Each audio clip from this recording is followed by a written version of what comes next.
সবাইকে জানাই শুভ চতুর্থী।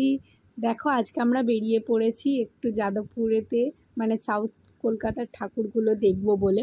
তো দেখো এখানে কেন্দুয়ার শান্তি সংঘে কেমন প্যান্ডেল করেছে। তারপর দেখো আমরা আমিনিয়াতে খেতে চলে এসেছি, মেনলি আমরা খেতেই গিয়েছিলাম। তো দেখো আমি এখানে বসে এখন মেনু কার্ডটা দেখে নিচ্ছি।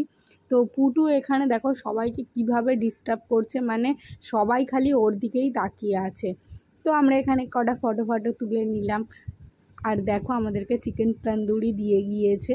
চিকেন তন্দুরিটা সত্যি বলছি খুব ভালো খেতে ছিল, বেশি স্পাইসিও ছিল না, ছেলেও খাচ্ছে দেখো। আর বিরিয়ানিও দিয়েছিল, আমরা এখানে চিকেন বিরিয়ানি আর মটন কষা অর্ডার দিয়েছিলাম। তো চিকেন বিরিয়ানিটা আমার তো খুবই ভালো লেগেছে।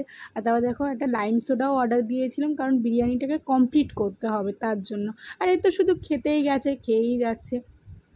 তো ফাইনালি আমাদের খাওয়া দাওয়া কমপ্লিট হয়ে গেছে দেখো। তো পুটু কী করছে দেখো এখানে।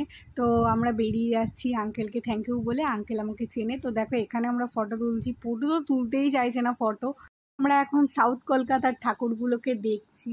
তো এত ঠাকুর দেখেছি, ফটো তোলার তো কোনো স্কোপই পাইনি আর এত ভিড়ের মধ্যে। তো দেখো এখানে কলকাতার রাস্তাঘাট মানেই জমজমাট, তোমরা সবাই জানো। তো আমরা রিফ্রেশমেন্টের জন্য পাটুলিতে ঘুরতে চলে এসেছি। তো দেখো পাটুলির দোকানগুলো কত ভিড়, কত লোকজন এখানে বসে আছে। তো আমি এখানে একটু ভিডিও করে নিচ্ছিলাম। আর এখানে দেখো আমরা একটা লাইম সোডা অর্ডার দিয়েছিলাম, কারণ যা খেয়েছি হজম তো করতে হবে না, কারণ পরের দিন আবার বেরোনোর ছিল। তো দেখো আমি যতবারই এখানে আসি চা ও নচিকেতা এই দোকানটা থেকেই অর্ডার দিই, কারণ আমার এই দোকানটা স্পেশালি খুব ভাল লাগে। তো দেখো আমরা এখানে একটু ফটো তুলে নিচ্ছি। আর ফুটু তো বাড়ি আসতে চাইছে না, ওখান থেকে জোর করে আনলাম। আর আসার পথে আমরা পদ্মপুকুরের ঠাকুরটা দেখতে চলে গেছি। পদ্মপুকুরের ঠাকুরটা কেমন হয়েছে তোমরা সবাই দেখো, মাকে কেমন লাগছে। এখানে 500 ভরি সোনা দিয়ে সাজানো হয়েছিল মাকে। এবারে আমাদের বাড়ি ফেরার পালা। তো দেখো পুটুর এনার্জি এখনও লস হয়নি, কিন্তু আমাদের এনার্জি লস হয়ে গেছে। তো টাটা।